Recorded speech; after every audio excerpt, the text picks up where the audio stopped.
Lesson 2. Colonial Resistance Grows. Main idea. Many Americans began to organize to oppose British policies.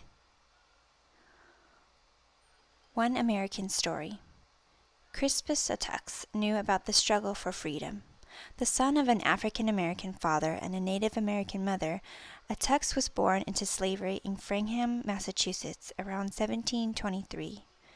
As a young man, Attucks escaped by running away to sea. In March 1770, Attucks found himself in Boston, where feelings against British rule were hot. One night, Attucks took part in a disturbance between colonists and British troops. He was about to play a key role in U.S. history, losing his life to a British bullet in a protest that came to be called the Boston Massacre. In Section 2, you will read how tension between Britain and its colonies led to violence.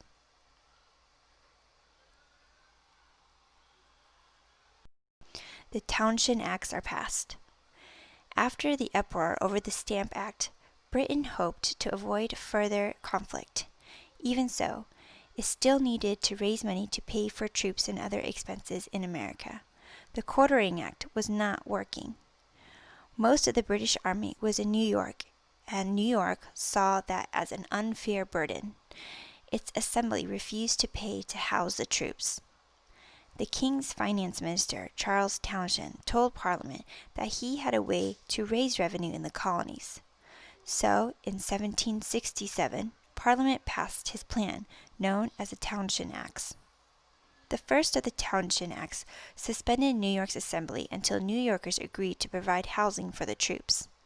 The other acts placed duties or import taxes on various goods brought into the colonies, such as glass, paper, paint, lead, and tea. The Townshend thought that duties, which were collected before the goods entered the colonies, would anger the colonists less than the direct taxes of the Stamp Act. The money raised would be used to pay the salaries of British governors and other officials in the colonies. To enforce the acts, British officers would use writs of assistance or search warrants to enter homes or businesses to search for smuggled goods. Reasons for protests. Protests immediately broke out at the news of the Townshend Acts. New Yorkers were angry that their elected assembly had been suspended. People throughout the colonies were upset that Britain was placing new taxes on them. The issue, said John Dickinson, an important Pennsylvania lawyer, was whether Parliament can legally take money out of our pockets without our consent. He explained his opposition to the Townshend Acts in essays called Letters from a Farmer in Pennsylvania, published in 1767. A voice from the past. Let these truths be impressed on our minds, that we cannot be happy without being free, that we cannot be free without being secure in our property, that we cannot be secure in our property if without our consent others may take it away, that taxes imposed on us by Parliament do thus take it away, that duties laid for the sole purpose of raising money are taxes, that attempts to lay such duties should be instantly and firmly opposed. From John Dickinson, quoted in A New Age Now Begins by Page Smith. The colonists were also angry about the risks of assistance. Many believed, as James Otis had argued, see page 159, that the writs went against their natural rights. These rights had been described by English philosopher John Locke during the Enlightenment. The law of nature, said Locke, teaches that no one ought to harm another in his life, health, liberty, or possessions. The colonists felt that the Townshend Acts were a serious threat to their rights and freedoms. Tools of protests. To protest the Townshend Acts, colonists in Boston announced another boycott of British goods in October 1767. The driving force behind this protest was Samuel Adams, a leader of the Boston Sons of Liberty. Adams urged colonists to continue to resist British controls. The boycott spread throughout the colonies. The Sons of Liberty pressured shopkeepers not to sell imported goods. The Daughters of Liberty called on colonists to weave their own cloth and use American products. As a result, trade with Britain fell sharply. Colonial leaders asked for peaceful protests. Articles in the Boston Gazette asked people to remain calm. No mobs. Constitutional methods are best.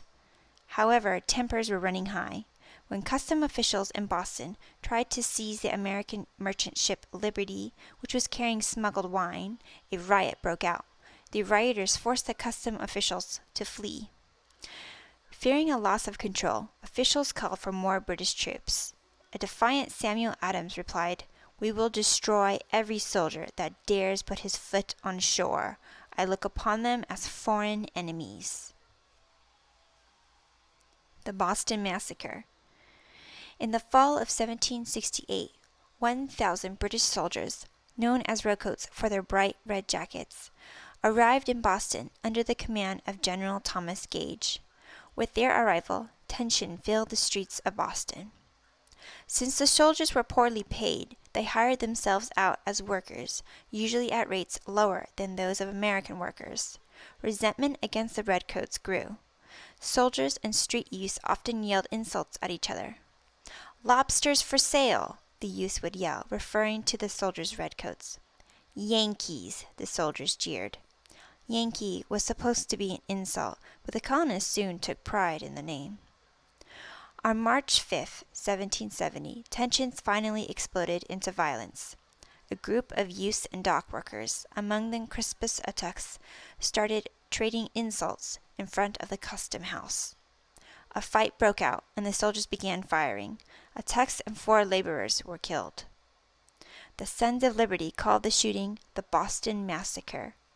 They said that Attucks and the 4 others had given their lives for freedom. The incident became a tool for anti-British propaganda in newspaper articles, pamphlets, and posters. The people of Boston were outraged. Meanwhile, the redcoats who had fired the shots were arrested for murder. John Adams, a lawyer and cousin of Samuel Adams, defended them in court. Adams was criticized for taking the case. He replied that the law should be deaf to the clamors of the populace. He supported the colonial cause, but wanted to show that the colonists followed the rule of law. Adams argued that the soldiers had acted in self-defense. The jury agreed. To many colonists, however, the Boston Massacre would stand as a symbol of British tyranny. America's History Makers. Samuel Adams, 1722 to 1803. Samuel Adams was a Harvard graduate, but unlike his cousin John, also a Harvard graduate, he showed little skill for the law. Later, when he took control of the family business, he lost his father's fortune. Yet he succeeded in one important undertaking, moving America toward independence. Adams' true talent lay in rousing people to action in support of a cause. A fiery orator and a master of propaganda, he used words as a weapon. One British official said that every dip of his pen stings.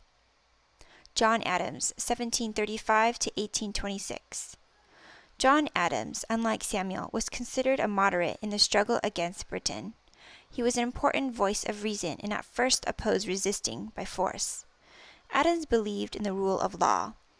He called his defense of the soldiers in the Boston Massacre one of the best pieces of service I ever rendered to my country. Eventually, Adams became convinced that only outright resistance would gain liberty in America. He said, "Britain has at last driven America to the last step, a complete separation from her."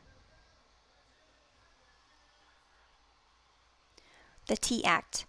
The colonists were unaware that on the day of the Boston Massacre, Parliament proposed the repeal of the Townshend Acts. 1 month later, all the acts except the tax on tea were repealed. The colonial boycott had been effective. British trade had been hurt. But Parliament kept the tea tax to show that it still had the right to tax the colonists. For most Americans, the crisis was over. Samuel Adams, however, wanted to make sure people did not forget the cause of liberty. He started a drive to form committees of correspondence in various towns in Massachusetts. These groups exchanged letters on colonial affairs. Before long, committees throughout Massachusetts were corresponding with one another and with committees in other colonies. Then, in 1773, Parliament opened up old wounds when it passed the Tea Act. Tea was very popular in the colonies, but much of it was smuggled in from Holland. The Tea Act gave the British India Company control over the American tea trade. The tea would arrive in the colonies only in the trading company's ships and be sold there by its merchants. Colonists who had not been paying any tax on smuggled tea would now have to pay a tax on this regulated tea. This enraged colonial shippers and merchants. Colonists wondered what Parliament would do next. Protests against the Tea Act took place all over the colonies. In Charleston, South Carolina, colonists unloaded tea and let it rot on the docks. In New York City and Philadelphia, colonists blocked tea ships from landing. In Boston, the Sons of Liberty organized what came to be known as a Boston Tea Party. On the evening of December 16, 1773, a group of men disguised as Native Americans boarded 3 tea ships docked in Boston Harbor. One of the men, George Hughes, a Boston shoemaker, later recalled the events. A voice from the past. We then were ordered by our commander to open the hatches and take out all the chests of tea and throw them overboard. In about 3 hours from the time we went on board, we had thus broken and thrown overboard every tea chest to be found on the ship, while those in other ships were disposing of the tea in the same way at the same time. By George Hughes, quoted in A Retrospect of the Boston Tea Party. That night, Hughes and the others destroyed 342 chests of tea. Many colonists rejoiced at the news. They believed that Britain would now see how strongly colonists opposed taxation without representation. Others doubted that destroying property was the best way to settle the tax debate. Some colonial leaders offered to pay for the tea if Parliament would repeal the Tea Act.